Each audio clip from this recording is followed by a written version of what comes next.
Buen día. Eh, la idea es ver características geométricas de las secciones. El sentido del estudio de este tema es muy importante para el diseño de las formas de los arquitectos y de los proyectos. Entonces, ¿cuál es la idea y el concepto? El concepto global de las propiedades es para que los materiales nos rindan más y potenciar su uso resistente en esos términos y económico, deberemos elegir la mejor de las formas y una vez elegida la forma, cómo disponerla más eficientemente en la estructura. De eso se trata este tema. Entonces, allá vamos. La primera propiedad es baricentro. Hablar de baricentro y hablar de centro de gravedad suelen juntarse en un punto donde el objetivo es que el baricentro sería un área concentrada en un punto del plano y el centro de gravedad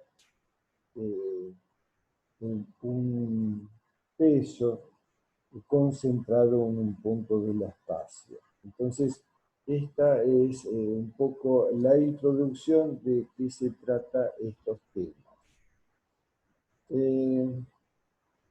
Cuando tenemos ejes de simetría, porque así la forma lo acepta, tiene algún eje de simetría, entonces necesariamente podemos afirmar como propiedad que el baricentro deberá estar contenido por ese eje. Y en el caso que tenga más de un eje, el baricentro, podemos afirmar que va a estar en la intersección de ambos. Así, por ejemplo, en el caso de una superficie de forma rectangular, admite los ejes que muestra la figura. Estos ejes ambos son de simetría y necesariamente donde se cortan los mismos estará posicionado el baricentro. En caso de figuras conocidas como las que estamos viendo, podríamos decir que, por ejemplo, en el caso del triángulo, trazando las bisectrices de los ángulos, donde se cortan, generan la posición del baricentro de esta figura. En las diagonales del cuadrado, al igual que en lo que vimos del rectángulo, se posiciona también. Y, por ejemplo, en el pentágono podemos trazar las bisectrices de los ángulos y generan el posicionamiento. Misma situación en el hexágono. Entonces, para estas figuras más o menos conocidas es simple la determinación de la ubicación del baricentro. Otra propiedad interesante es que no tiene variabilidad esta ubicación cuando yo cambio en distintas posiciones el cuerpo. Esta posición, baricentro o centro de gravedad, permanecerá invariable. Ese es un concepto muy interesante para aplicación en nuestros proyectos y ya lo vamos a ver rápidamente por qué.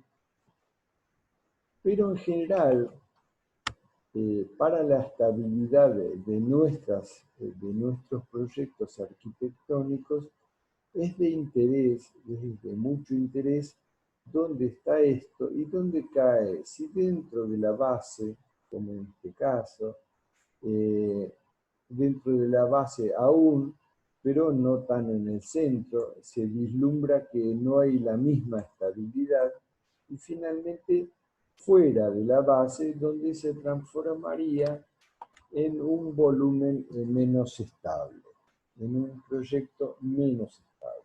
Esa es la idea del tema. Cuando tenemos figuras compuestas, también es factible calcularlo y pueden ocurrir cosas como esta, que en este caso el baricentro caiga fuera de las superficies compuestas. ¿Cuál sería en este caso la composición posible? Bueno, podríamos dividir, por ejemplo, esta figura en dos rectángulos, como señalo, o en un cuadrado y dos rectángulos, o sea, en dos o tres figuras diferentes podemos descomponer y se puede calcular tranquilamente la posición de ese baricentro. La idea y el objetivo en la arquitectura es siempre buscar el equilibrio, pero no tanto este que estamos viendo. Nosotros deseamos los equilibrios estables que son capaces de perdurar en el tiempo. Objetivamente, no quisiéramos que nos pasen este tipo de cosas. Nuestro proyecto lo queremos estable a través del tiempo, entonces la interacción de nuestra estructura con nuestro suelo de fundación deberá ser equilibrada, que las cargas capaces de transmitir por toda acción de la estructura al terreno puedan ser equilibradas con eficiencia, no como en este caso que no, ese equilibrio se rompió, se alteró.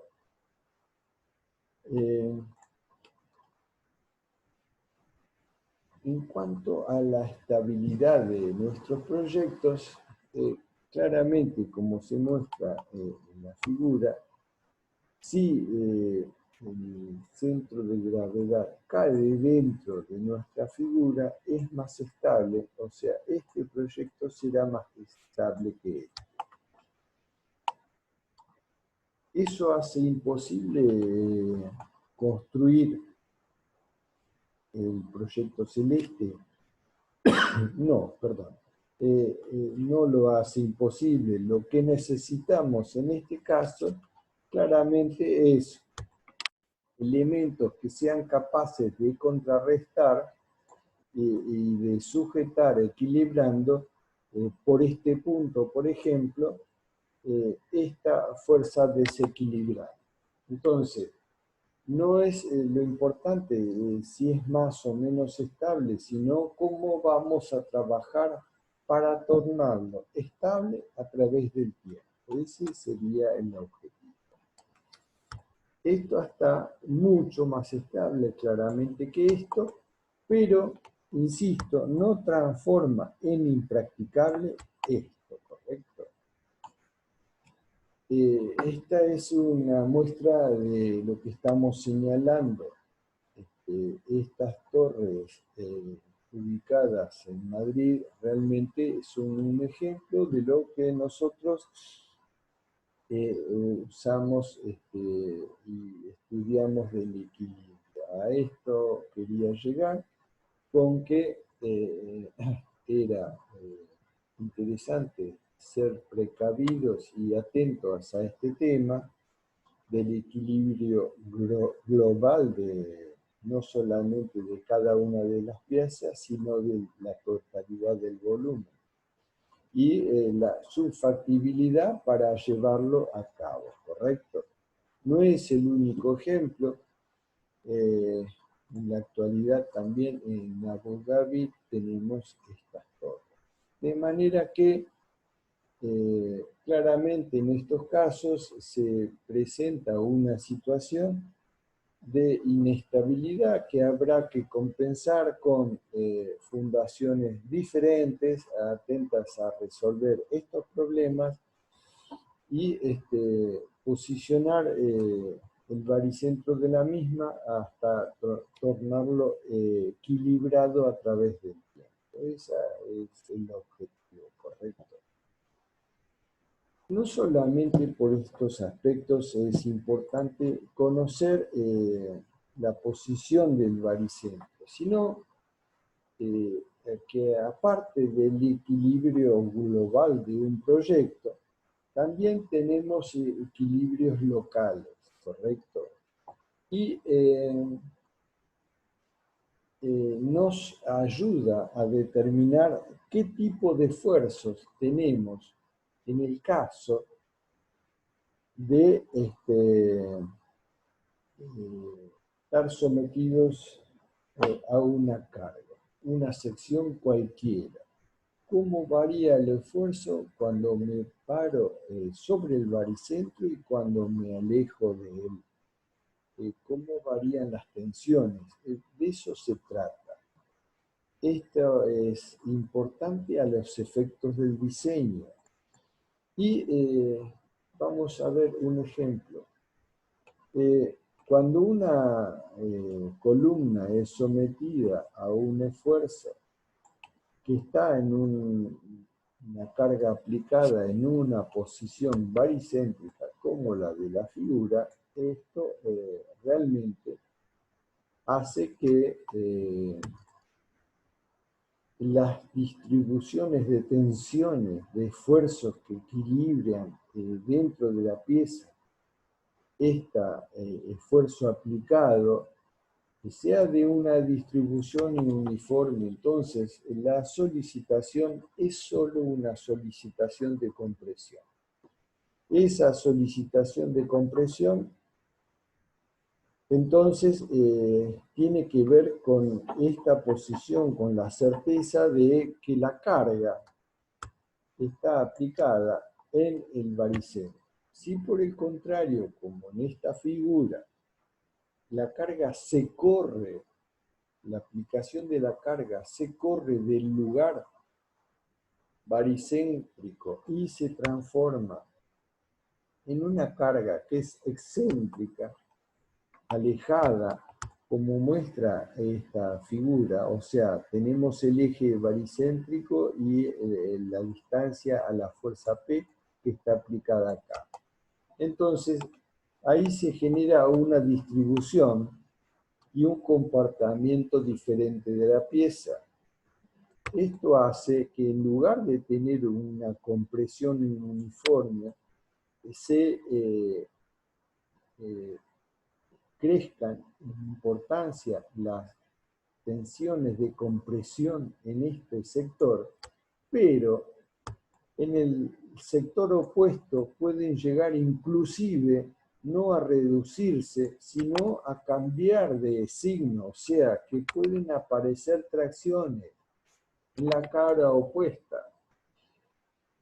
Esto tiene mucha implicancia en la resolución de nuestro proyecto. Por ejemplo, si yo estaba planteando mampostería, la mampostería no resiste tracciones como está indicando la gráfica. Entonces, si es un material como esa, acá puede aparecer un sistema de fisuración por no resistir tracciones y pasaría a contar con una sección resistente menor a la que muestra la figura. O sea que la sección resistente estaría circunscrita a un área menor que la que yo estoy planteando que dispongo de material. Entonces, ahí está la importancia del tema concreto de la determinación de la posición. No solamente para saber a título posicional de la obra, sino para saber a título de esfuerzo qué material debo disponer, cuánta sección resistente cuento. Entonces, en estos casos, en lugar de tener una compresión simple, como teníamos en el caso anterior, que teníamos una distribución de tensiones uniforme y teníamos simplemente compresión, En este caso tenemos flexocompresión, o sea que esta carga por la distancia que tiene al eje baricéntrico genera un momento, y este momento es lo que genera la distorsión de tensión. Cuanto más excéntrica sea la carga, mayor va a ser ese momento y mayor estas tracciones que afectan esta cara de la figura. Entonces, resumiendo este planteo, la concepción y conceptualización de la posición baricéntrica de la carga tiene que ver con a qué esfuerzo está sometido. Que coincida o no determina el esfuerzo que está actuando en la pieza. Eso es para puntualizar. Además, si bien no me voy a meter en el desarrollo matemática porque no los quiero aburrir, existe una zona dentro de las piezas que se llama núcleo central. El núcleo central conceptualmente es lo siguiente. Cuando yo tengo la posición baricéntrica, ya sea de compresión o de tracción, como muestra la figura, realmente lo que tengo es esfuerzos uniformes en toda la sección a partir de que consideramos homogéneos los materiales. Bien, dicho esto, y refiriéndonos a la placa anterior, vemos también que cuando aparece una excentricidad, realmente empiezan a aparecer momentos de tracción y momentos flectores que generan tracción. Dicho esto, es importante conocer que esta superficie llamada núcleo central es un lugar geométrico donde cuando caen las cargas dentro de él, el signo de las tensiones es de uno solo, ya sea de compresión o de tracción, pero tendríamos un diagrama en ambos casos de estas características o de estas características. Este es el que corresponde como diagrama normal de tensiones concretamente a la posición baricéntrica. Y este es el que corresponde al momento excéntrico. La combinación por suma de ambos genera este tercer diagrama. Cuando este tercer diagrama es con esta forma, quiere decir que la carga está cayendo dentro del núcleo central. Cuando aparecen que este diagrama cambia de signo, ahí ya esta fuerza está fuera del núcleo central. Y esto es importante para determinar el tipo de elemento de material que yo voy a utilizar para resistir estas cargas.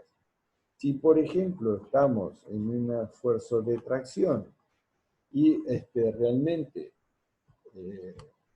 la carga cae dentro de ese núcleo central, yo, al no tener flexiones, puedo trabajar con toda la tensión. Lo mismo para cualquier esfuerzo. Entonces, ayuda a elegir el material este concepto y a clarificarse la solicitación. La construcción de esta figura cambia y varía según la forma de la sección y no me quiero meter en ella, pero sí dejar planteado el concepto. El baricentro y cómo calcularlo.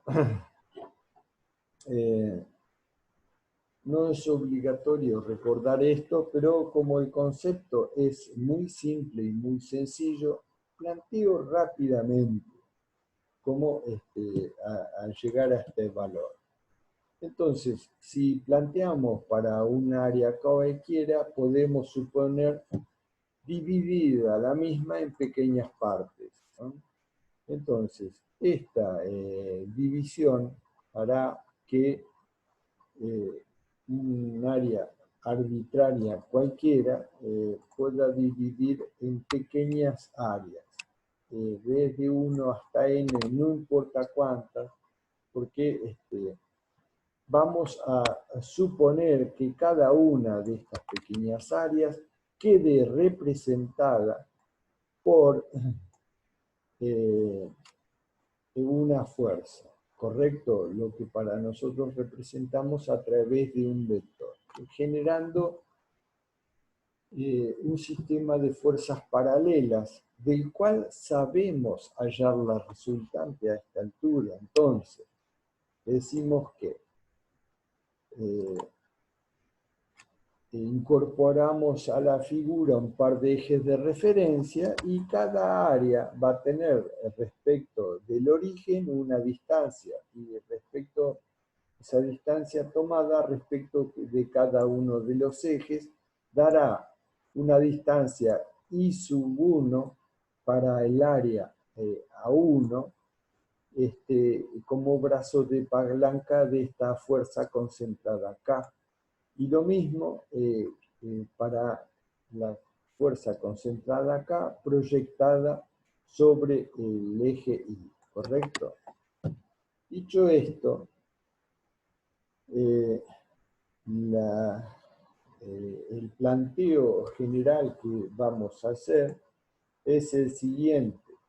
Nosotros podemos tener áreas compuestas como la que estamos mostrando, y no conocemos el baricentro de esta figura, pero sí conocemos la posición del baricentro de cada una de ellas. Entonces, podemos, a través de este método, hallar las coordenadas del baricentro del el conjunto global, no de cada una, sino de esta formación de perfiles por acumulación de áreas conocidas. ¿Cómo planteamos esto entonces? Dice que la recta de acción de la fuerza P necesariamente tiene que pasar por la intersección de las fuerzas resultantes, porque es un sistema de fuerzas concurrentes. Dicho esto, entonces, nosotros tenemos que podríamos pensar la fuerza resultante como Rx y Ri. Entonces, vamos a la aplicación del teorema de Varignon, que dice que el momento de una resultante, en este caso un área total, respecto de uno de los ejes, es igual a la sumatoria de los momentos parciales en las que está dividida el área individual respecto del mismo eje, ¿correcto? Entonces, tenemos un eje X, un eje Y, generará un planteo de ecuaciones respecto de ambos ejes de todas las áreas componentes. Cuando pasamos estos conceptos que venimos planteando a ecuaciones, nos queda de esta manera. El área total por la distancia a XG, al baricentro, que es nuestra incógnita, va a ser igual a la sumatoria de cada una de las áreas por la distancia al eje correspondiente del área que estemos trabajando. Recordemos que estamos pensando en distintos cuerpos. En este caso, en 3 rectángulos como mostramos en la figura. Y así es que vamos logrando Lo mismo para el eje de referencia X y la distancia es Y sub G. Acá el eje de referencia es Y y por ahí la distancia es Z. Y todas las parcialidades de cada una de las áreas. Finalmente, XG. El área 1 por la distancia x1 más el área 2 por la distancia x2 más el área 3 por la distancia x3. Y en este mismo planteo, además, despejo la incógnita pasando el área como dividiendo en el otro término de la ecuación. Repito esto para la coordenada Y. Y ahí obtengo las coordenadas del centro de gravedad. O sea, que el producto de un área total respecto de un eje es igual al producto de las componentes de esa área respecto del mismo eje.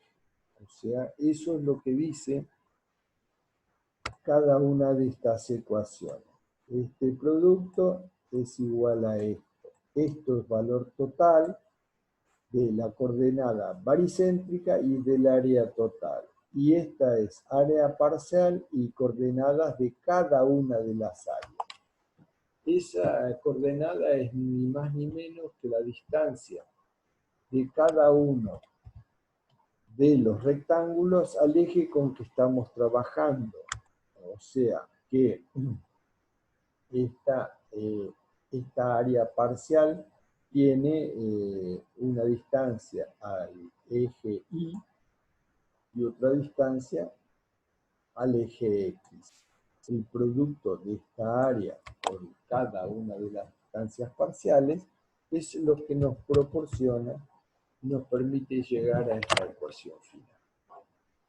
Bueno, la idea no era aburrirlos con esto, pero me parece un planteo sencillo y que redondea la interpretación del concepto del tema. Reitero, esto no es necesario que... Sí quiero que lo conceptualicen, no pretendo otra cosa. Bueno, vamos a una pequeña pausa y enseguida seguimos con la segunda parte. Muchas gracias.